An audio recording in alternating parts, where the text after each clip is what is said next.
Dėstai dabar tai pamatys, tai gal svelniau. Aš gal toks biškis skirtinis, tai aš niekad per paskaitas nieko nesirašau dažniausiai. Aš per paskaitas vėjus darau. Humoras labai veikia tuo, jog įsimeni tą momentą. Kad dėstytojas sudomintų ir kad būtų gera paskaita, pati parenkama medžiaga ir medžiagos pateikimas yra labai svarbus dalykas. Pats dėstytojas jis turi būti įdomios mąstysenos, visada turi bandyti kažką naujo. Parodyti taip plačiai, kad tu pats galėtum interpretuoti save.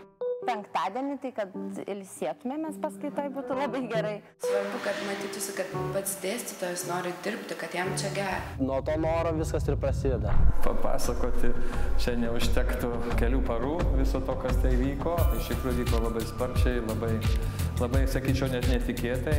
Kolegija, tai nebuvo tik tai pavadinimo pakeitimas, kiti reikalavimai ir dėstytojams. Buvo tam tikro nerimo, aš įsivaizduoju, nes tai yra išėjimas iš komforto zonos. Tie pokyčiai, šiandienai matyt, nėra išvengiami. Aišku, jie turi būt pamatuoti. Jeigu anksčiau mes buvome daugiau mokytojai, tai dabar mes esame tokie vedliai per tą žinių šalį tiesiog. Pagrindinis iššūkis tai yra, kada kolegija kūrėsi su jo bendruomenės skirtingų tradicijų, skirtingo požiūrio. Iš mažesnių susijungia ir tas žmogiškasis faktorius, kuris buvo, tai yra pagrindas. Gyvenimas apsivertė, pasikeitė ir įgavo visai naują prasmę ir naujas spalvas tuo metu. Tikrai didžiuojuosi, kad Kauno kolegija yra Lietuvoje lyderiaujanti. Manau, po 15 metų Kauno kolegija galės didžiuotis, kad jinai turi didžiausią teritoriją, daugiausiai studentų.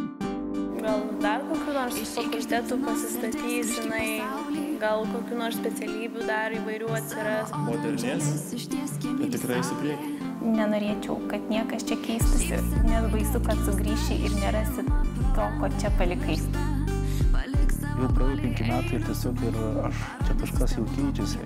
Tikrai vyksta pokyčiai ir turi įvykti. Turi ieškoti savęs, ką dar gali padaryti vardan to, kad rytoj gyventi geriau. Change is constant.